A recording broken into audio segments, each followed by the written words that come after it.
In this video, I'm going to tell you what you should expect 5 weeks post-op from spinal fusion surgery.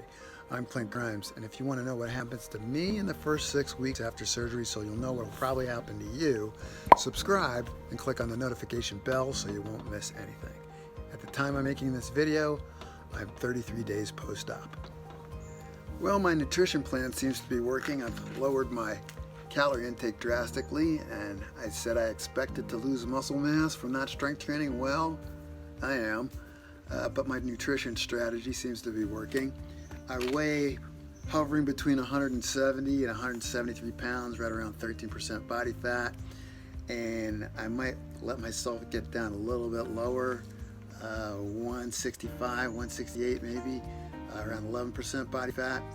And so I'll be ready to put it back on when they say I can lift again.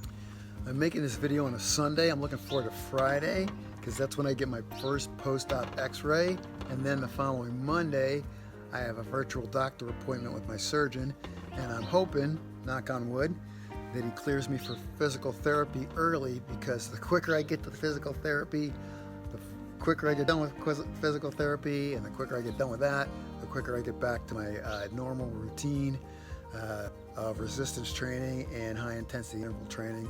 Let me tell you, all I've been doing for the past 5 weeks is walking. I'm up to 20 minutes 3 times a day, and walking is boring.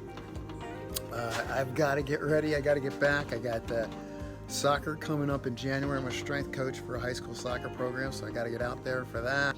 I have a grandson coming in January, so I got to be ready for that. I have to get back in shape. I'm a fitness trainer. It's what I do. So I'm kind of going crazy not being able to do it.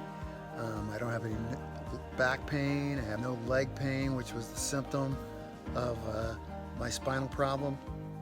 Feeling really good. As you can see, I'm at the frustration point because I feel good enough to train, but I can't because I'm still healing. I have a lot of these Zoom conference calls, so I've developed a method for dealing with those.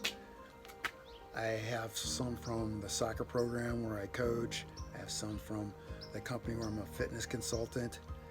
I have online workouts. I had a long interview this week, so what basically I've done for the soccer conference call or the fitness consultant conference call, those are long, so I set a timer, and when it hits 20 minutes, I lay down during the conference call, and they've gotten used to that. My online workouts are short enough that I don't have to worry about it, so I can stand or alternate between sitting and standing in those.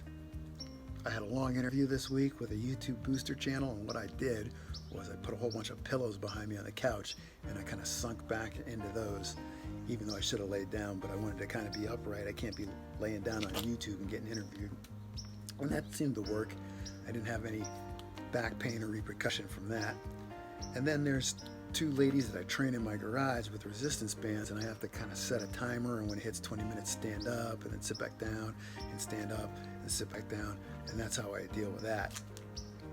And I always have to be conscious of those BLTs, bending, lifting, and twisting, because I feel so good that I feel that I can do those things, but I'm really not supposed to because I haven't healed yet. I'm going to wait a few extra days so I can give you the results of my doctor's appointment and my x-ray for my next update. Click on this playlist to see the updates that you missed. Like this video if you like it. And if you would like to see what recovery from spinal fusion is going to look like for me, so you know what it's going to be like for you, subscribe and click on the notification bell so you won't miss the next post-op update. That's it. That's all. See you next week.